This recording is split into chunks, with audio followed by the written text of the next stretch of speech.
जैसे कि गुरुजी बताते हैं कि कुछ एक लोग ऐसे होते हैं जिनकी शादी के बाद समस्याएं बहुत बढ़ जाती हैं।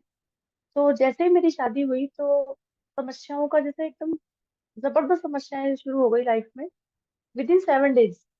और फाइनेंशियली बहुत परेशान हो गई, और फिजिकली बहुत परेशानी हो गई। यानी कि जो बीमारियां थी ही नहीं वो बीमारियां दिखने लगी। कभी सर में दर्द हो गया, कभी फीवर आ गया, कभी कुछ ऐसा होने लगा। और मेंटली बहुत डिस्टर्ब हो गई मैं, क्योंकि घर में इतने लड़ाई झगड़े होते थे, इतने क्लेश होते थे कि समझ में नहीं आ रहा था कि ऐसा कैसे हो रहा है। और इनमें जो आपके भैया में परेशानी थी कि कुछ ऐसी कोई स्मृति थी जो कि मौलवी की थी, और वो बातें करती थी। और वो उसको हमने धीरे धीरे पूजना शुरू कर दिया, क्योंकि जो वो कहता था हम तो सोचते थे कि परमात्मा है। तो ऐसे करके हमने उसी की पूजा करना शुरू कर दिया। और ऐसे करते करते मैंने अपने 2018 तक, यानी 18 साल हम बहुत परेशान रहे। जैसे कि मैंने कहा कि फिजिकली, मेंटली और फाइनेंशियली बहुत परेशान रहे हम लोग। और 2018 में जब हम दरबार गए तो एक्चुअली मेरे जो फादर थे वो काफी धार्मिक थे। तो उन्होंने मुझे काफी बचपन से ही रामचरितमानस है, गीता है और श्रीमद् भागवत महापुराण इनका अध्ययन करवाया था। तो मेरा विश्वास दृढ़ था कि ये जो इनमें परेशानी है ये कहीं ना कहीं परमात्मा से ही ठीक होने वाली है। क्योंकि मैं इतने मौलवियों के, या ये कह लीजिए कि शाणों बोपों के, या झाड़ फूक करने वालों के इतने चक्कर लगा चुकी थी और इतना पैसा बर्बाद कर चुकी थी कि कोई फायदा नहीं आया था। और अंत में मैंने रिजल्ट ये निकाल लिया था कि ये जो समस्या हमारे साथ है, जिससे हम बहुत परेशान हैं, ये कहीं ना कहीं इसका कोई समाधान नहीं है। और जितने भी यहाँ पर धरती पे जो लोग इसका इलाज कर रहे हैं, इनके पास वास्तव में कोई इलाज नहीं है। और ये सिर्फ पैसे की दुकानें हैं, अपनी जेबें भरते हैं, इससे ज्यादा कुछ नहीं। तो इसका इलाज होना है तो वो परमात्मा की कृपा से ही होगा। इस रिजल्ट पे तो मैं पहुंच चुकी थी। अब परमात्मा से कैसे मिला जाए, वो तो प्रार्थना ही कर सकते हैं। और देखिए भैया, 2018 में जब मैं इस रिजल्ट पे पहुंची कि इसका इलाज परमात्मा के द्वारा ही होगा, उसी समय हमें दरबार का ये वीडियो मिला। हम दरबार गए, और दरबार के अनुभव ऐसे रहे कि जब पहले ही दिन जब हम गए तो हम रात को पहुंचे थे भैया। और मुझे तो ये नहीं पता था कि बाबा हैं और बाबा परमात्मा है, ये तो बिल्कुल भी नहीं पता था। हम लोग जब रात को पहुंचे तो हमारे पास में जो यहाँ से हम चपाती बना के लेके गए थे वो तो थी, बट हमारी सब्जी खराब हो चुकी थी। पूरे दिन के भूखे थे हम लोग। दोनों बच्चे मेरे, मेरे पति और एक भैया और हमारे साथ गए थे। हम चारों चारों पांचों लोग हम बहुत भूखे थे। रात को हम सोच रहे थे कि सब्जी के बिना हम खाना कैसे खाएं, क्योंकि चारों तरफ जंगल था, कुछ मिलने का नहीं, बिस्किट भी नहीं किसी के पास, और कुछ भी तो नहीं कि खाएं क्या।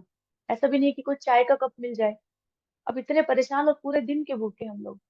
तो मुझे ये भी नहीं पता कि बाबा नीचे बैठे हैं और उनसे प्रार्थना ही कर दूं। ये तो पता नहीं था ना कि इतनी शक्ति है दरबार में। मैंने तो अनर्गल ही ऐसे बोल दिया कि नीचे फोटो देखी थी बाबा की कि बाबा थोड़ी सब्जी मिल जाती तो खाना खा लेते। पता नहीं दिमाग में क्या आया कि नीचे जाऊं। और नीचे जो जहां दिन में खाना बना था उस कैंटीन में मैं चली गई। इतना बड़ा दरबार है, वो कैंटीन मुझे दिखी। और वहां रसोई में एक छोटे से बर्तन में सब्जी रखी थी। मैंने उसको देखा तो मैं समझ तो गई थी कि दिन में यहाँ खाना बनता है, क्योंकि मैंने पूछ लिया था लोगों से। तो सब्जी बची हुई थी, मैंने उसको उठाया।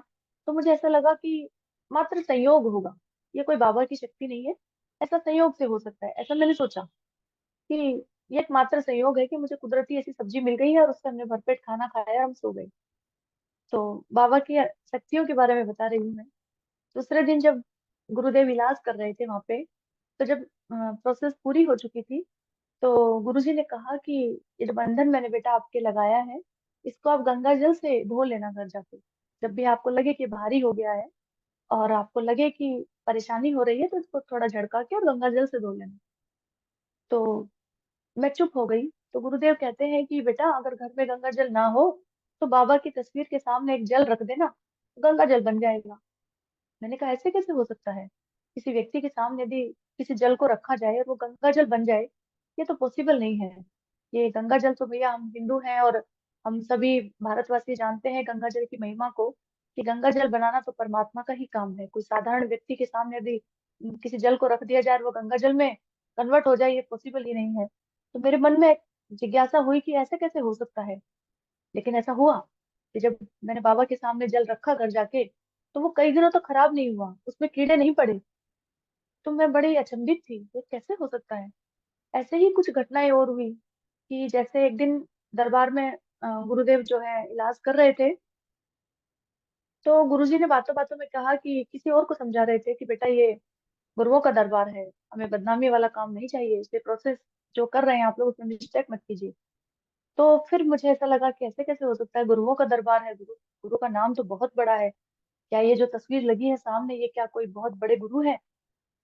फिर वही लग रहा था कि पता नहीं क्या है। ऐसे ही दरबार में कुछ ही उसी समय की बात है कि मुझे एक लेडी मिली, तो उनका इलाज चल रहा था। तो मैं उस समय जिज्ञासा में होते हैं ना अपन, तो पूछते रहते हैं कभी किसी से कभी किसी से। तो उन दीदी ने मुझसे कहा कि मेरे में मेरी माँ की स्मृति है। उसमें उस समय स्मृति की बात नहीं होती थी, उस समय तो ये कहते थे कि मेरी माँ है पितृ के रूप में। तो उन्होंने कहा कि मेरी माँ मुझे छोड़ना नहीं चाहती है। कहने का मतलब है आज के हिसाब से अगर मैं कहूँ तो वो स्मृति जा नहीं रही थी। तो उन्होंने मुझे बताया कि जब वो माँ कामाख्या मुझे दिखाई देती है और त्रिशूल लेकर के और उस मेरी माँ को निकालती है, और वो भी काट काट के टुकड़े करके, मेरे लिए तो ये बहुत अचंभे की बात थी कि किसी एक साधारण व्यक्ति को माँ कामाख्या दिखाई दे रही है और त्रिशूल लेकर के वो उसको काट काट के निकाल रही है। ऐसे कैसे हो सकता है?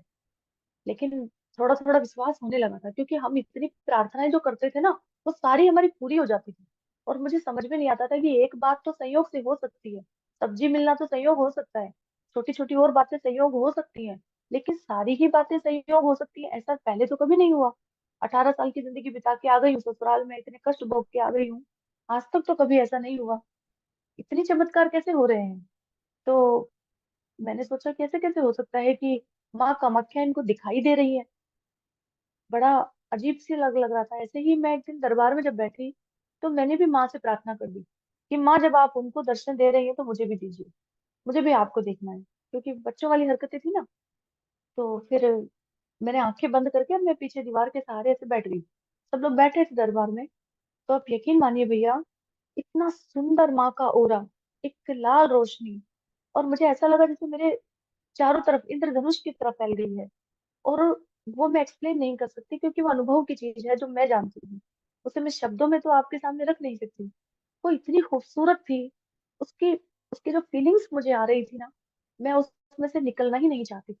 मुझे ऐसा लग रहा था कि इस ओरे में मैं समा जाऊं। और पहली बार मुझे ऐसा लगा कि ये माँ है। ये मैं, जैसे मैं कह चुकी हूँ कि मैं आपको नहीं बता सकती, वो मेरी अपनी फीलिंग्स है। इतनी खूबसूरत और इतनी शांति मुझे उसमें मिली, तो मुझे एहसास हुआ कि वाकई यहाँ पे माँ की शक्ति है।